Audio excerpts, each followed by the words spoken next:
قومی دارالحکومت دہلی میں ملی جماعتوں نے مشترکہ پریس کانفرنس کرتے ہوئے گیان واپی مسجد میں پوجا کی اجازت کو ناقابل قبول قرار دیتے ہوئے کہا کہ ہندوستانی مسلمانوں کے احساس کو صدر جمہوریہ اور چیف جسٹس آف انڈیا تک پہنچایا جائے گا۔ دہلی کے ITO پر واقع جمعیت علماء ہند کے دفتر میں All India Muslim Personal Law Board کی پریس کانفرنس کا انعقاد ہوا۔ شرکاء نے کہا کہ گیان واپی مسجد کی نچلی منزل میں راتوں رات لوہے کی گرل لگا کر اور وہاں پر مورتیاں رکھ کر بہت عجلت میں پوجا کروانا اس بات کو ظاہر کرتا ہے کہ ایڈمنسٹریشن مدعی کے ساتھ مل کر مسجد کمیٹی کے آرڈر کے خلاف اپیل کے حق کو متاثر کرنا چاہتا تھا۔ ہم اس ملی بھگت کی سخت الفاظ میں مذمت کرتے ہیں۔ جماعت اسلامی ہند کی جانب سے نائب امیر جماعت ملک معتصم خان نے کہا کہ عدالت نے انتظامیہ کو پوجا پاٹ کروانے کے لیے 7 دن کا وقت دیا تھا۔ وارانسی ڈسٹرکٹ جج نے جو فیصلہ سنایا ہے وہ سخت حیرت اور افسوس کا باعث ہے۔ یہ فیصلہ انتہائی غلط اور بے بنیاد دلیل کی بنیاد پر سنایا گیا ہے کہ گیان واپی مسجد کے تہہ خانے میں سن 1993 تک سومناتھ ویاس کا خاندان پوجا کرتا تھا۔ انہوں نے کہا کہ اس وقت کی ریاستی حکومت کے حکم پر اسے بند کروا دیا گیا تھا۔ قاسم رسول الیاس ترجمان All India Muslim Personal Law Board نے کہا کہ تہہ خانے میں کبھی بھی پوجا نہیں کی گئی تھی۔ ایک لغو اور بے بنیاد دعوے کو بنیاد بنا کر ضلع جج نے اپنی سروس کے آخری دن انتہائی قابل اعتراض اور بے بنیاد فیصلہ سنایا ہے اور آرکیولوجیکل سروے کی رپورٹ کا بھی ہندو فریق نے پریس میں یک طرفہ طور پر انکشاف کر کے سماج میں انتشار پیدا کیا ہے۔ حالانکہ ابھی عدالت میں نہ تو اس پر کوئی بحث ہوئی ہے اور نہ ہی اس کی تصدیق ہوئی ہے۔ ابھی اس رپورٹ کی حیثیت محض ایک دعوے کی ہے۔ ضلع عدالت کے حکم کو انتظامیہ نے جس عجلت میں نافذ کر دیا ہے اس کا واضح مقصد مسلم فریق کے اس حق کو متاثر کرنا تھا کہ وہ ہائی کورٹ سے کوئی ریلیف حاصل نہ کر سکے۔ انہوں نے کہا کہ ضلع عدالت کو بھی مسلم فریق کو اپیل کا موقع دینا چاہیے تھا جو کہ اس کا قانونی حق ہے۔ مولانا ارشد مدنی نے بھی پریس کانفرنس کو مخاطب کرتے ہوئے کہا کہ یہ مسئلہ صرف گیان واپی مسجد تک محدود نہیں ہے۔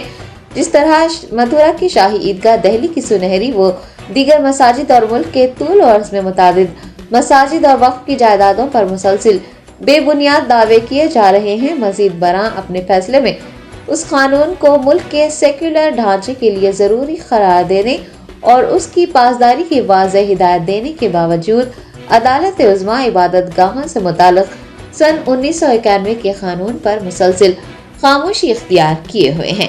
انہوں نے کہا کہ ملک کے مسلمانوں کو شدید تشویش میں مبتلا کر دیا گیا ہے۔ کسی بھی جمہوری نظام میں عدالتیں سماج کے مظلوم اور متاثر افراد کی دادرسی کا آخری سہارا ہوتی ہیں، لیکن وہ بھی جانبدارانہ رویہ اختیار کرنے لگیں گی تو پھر انصاف کس سے مانگا جائے گا۔ All India Muslim Personal Law Board کی جانب سے اعلان کیا گیا ہے کہ ہندوستانی مسلمانوں کے نمائندے کی حیثیت سے اس احساس کو صدر جمہوریہ اور چیف جسٹس آف انڈیا تک پہنچانے کی کوشش کی جائے گی۔ پریس کانفرنس کے دوران مولانا خالد سیف اللہ رحمانی، صدر All India Muslim Personal Law Board Maulana Syed Arshad Madani, صدر جمعیت علماء ہند مولانا اصغر امام مہدی، صدر مرکزی جمعیت اہل حدیث مولانا سید اسد محمود مدنی، صدر جمعیت علماء ہند ملک معتصم خان، نائب امیر جماعت اسلامی ہند ڈاکٹر سید قاسم رسول الیاس، ترجمان و ممبر مجلس عاملہ پرسنل لاء بورڈ نے اپنے خیالات کا اظہار کیا اور گیان واپی مسجد سے متعلق سنائے گئے فیصلے کی بھی بھرپور مذمت کی۔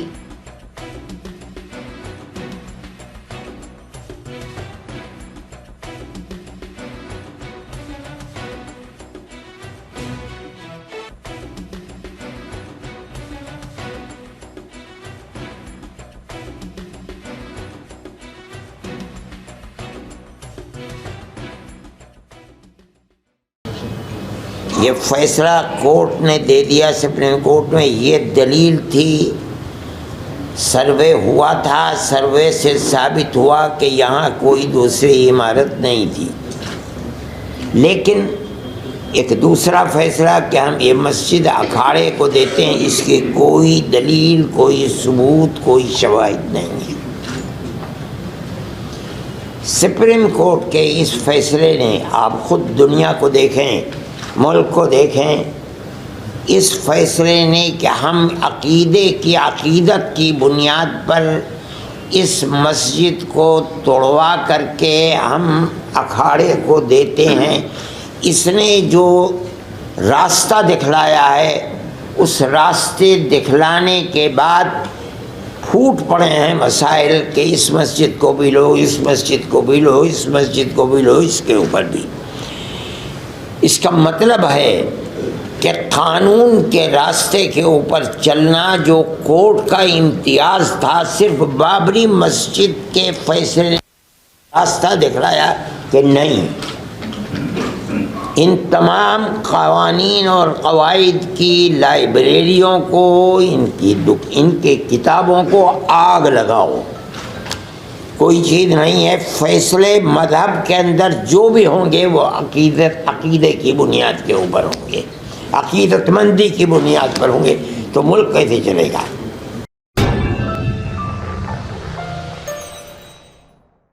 جرمنٹن super speciality hospital, doctor Mir Jawad Zar Khan, senior experienced orthopaedic surgeon, bone fracture, joint replacement, hip replacement اور اسپائن سرجری کامیابی سے انجام دے رہے ہیں۔ اس کے علاوہ neuro surgery, cardiology, gynaecology, dental, general medicine, dialysis اور فزیو تھراپی جیسے شعبہ جات میں انتہائی کامیابی کے ساتھ واجبی فیس میں علاج کیا جا رہا ہے۔ شیئرنگ اور پرائیویٹ رومز، اسپتال میں 24 گھنٹے MRI، CT scan, 2D digital X ray, ultra sound, operation theatre, ICU اور لیب کی سہولت دستیاب ہے۔ آپ کی امیدوں کے عین مطابق جرمنٹن super speciality hospital, pillar number 150، عطا پور، حیدرآباد۔